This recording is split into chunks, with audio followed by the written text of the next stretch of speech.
Okay, we have to talk about what is going on with the BBC right now, because this is a day I don't think anybody saw coming. We all wanted it to happen, and it is it's a big shame that Alex Belfield isn't on YouTube at the moment, because I know he's at home like, I really want to make a video about this.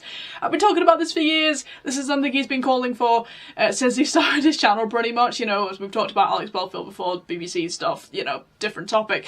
Tim Davie has gone. He's resigned. He's been pushed out, and the CEO of News, Deborah, whatever her name is, she's also been pushed out. So the BBC is currently in turmoil.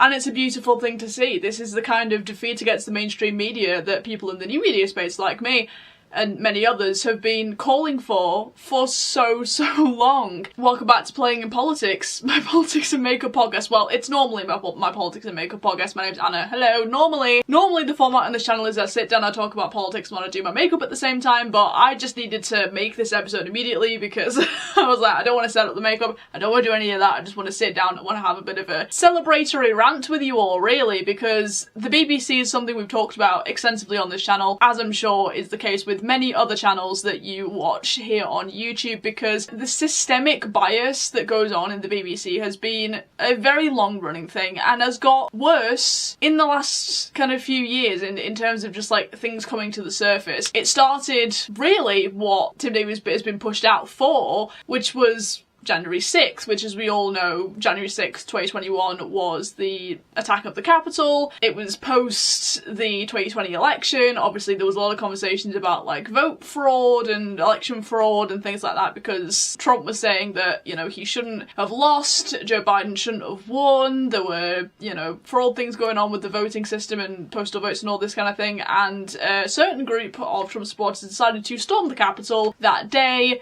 in protest, essentially. The BBC, they broadcasted a speech from Trump, which was edited. It was doctored, and I watched the clip of this the other day, and I was so shocked at how this was being exposed, the fact that they edited this. And really, when you look closely, it is so obvious what they've done. It's one of those, like, where you don't watch it closely enough, you can miss it, and it's just, it's insane, but it's not entirely surprising, because as we know, the BBC is incredibly left-leaning. They claim to be non-biased. We all know that they are biased, and I am so glad that it is this that has caused Tim Davie to resign. This is another win for Trump as well. This is kind of how I'm seeing it. You know, we're seeing Trump win in so many ways at the moment, which is great to see, great for America, great for free speech, it's great for calling out the mainstream, which again is something that people in the new media space has been trying to do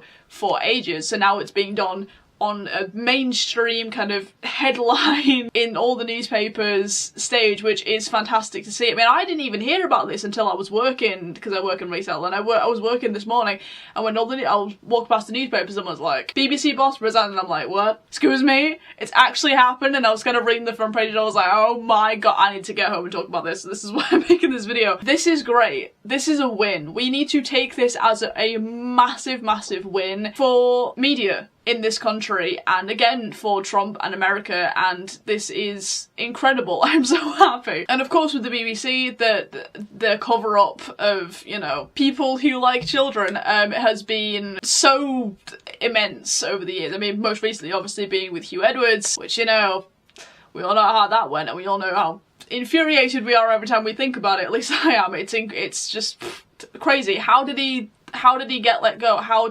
Cover-ups, anyway. So again, the fact that this organisation and this institution is just being exposed on a massive scale is, again, such a win. It is fantastic. I was watching Katie Hopkins' Batshit Bonkers Britain, which I often do, comes up on my socials page. Bloody love that. Be like, and today Batshit Bonkers Britain, and I'm like, here she goes. What are we going to do today? She's hilarious. I do actually really like Katie Hopkins. And she was saying something that I actually do agree with, which is get rid of a lot of the management staff. I mean, mass redundancies is never really good with any company, let's be totally honest, but when it comes to the BBC, we need to get a lot of the wrong ones out there. So let's do that first of all, get out all the wrong ones, and make it a subscription-based service, like change the funding model so it's a subscription-based service. Now, as somebody who is a avid fan of Doctor Who, I'm a Whovian, right? I grew up on Doctor Who. Would I pay just to do like my rewatches of Doctor Who? Yeah. Probably. Or I'll just find like another way to watch it. But you know, that and RuPaul's Drag Race is like the only reason why I watch the BBC. Like, I don't watch the BBC for any other reason. If it's news stuff, I go to GB News or I go to Maya Tuesday. That's it. Or like any other channel that I watch, like Brett Cooper or Blair White, or if it comes to like American stuff, right? That's who I watch. I don't watch the BBC like I used to when I first got into politics. Like, I haven't done that in years. So I wouldn't mind. I genuinely would not mind. Like, that is probably going to be the best scenario. Again, I agree with Katie Hopkins. It is the best scenario, in my opinion, to fix this whole mess that is the BBC, because, you know, it's meant to be like the bastion of British media, and obviously it was for a while, but recently, that over the past kind of few decades, it really has not been. So again, this is a big win. I just wanted to make this video like a bit of a quick update about that. I have a couple of other topics that I do want to talk about as well. Namely, you know that Vogue article that's come out that's been viral recently saying that having a boyfriend is now embarrassing? I don't know if any of you have actually read that. I want to make like a weirdly like political take on that article and make it into a podcast episode, or make it into like a video like this where I'm just kind of sat down talking to the camera, because I'd have so many takes about that. I don't know whether to put it just on the podcast channel or like just on my main channel, maybe like make a comeback on my main channel, or whether I should put it on both. I'm not too sure. Let me know if you'd be interested in that, because I do have quite a lot of thoughts and I do feel like it plays into politics and sort of today's society in a big way. Basically, it was like the most feminist, liberal, I don't need no man, reason why birth rates are going down type of fucking bullshit I've ever read in my entire life. I was so infuriated reading that article. But again, if you want to hear my thoughts about that, do let me know in the comments if you want, if you've read it, if you want my thoughts on that, because I feel like we could have like a fun little discussion about that over here. But yeah, again, this is a big win. We need to see more wins like this and more people being pushed out over exposed failings, like systemic bias and just massive failings in these mainstream media institutions. It just needs to keep happening, and this is really the first step. So let's keep this ball rolling, shall we?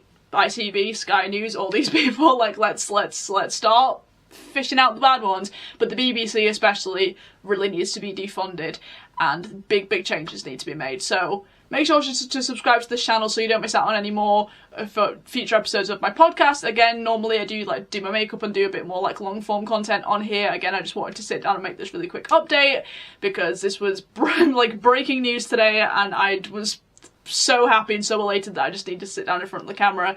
But again, I do make content quite regularly on this channel, so make sure to subscribe, leave this a like so that it helps with the algorithm. Make sure you turn your bell notifications on, all that kind of stuff. If you're interested in any of my other social media, links and everything are always in the description. And I will see you guys in the next one. Leave all your thoughts and opinions about this whole thing in the comments, and whether you want to hear my thoughts on that Vogue article. Have you read it? I want to know. I will see you guys in the next one.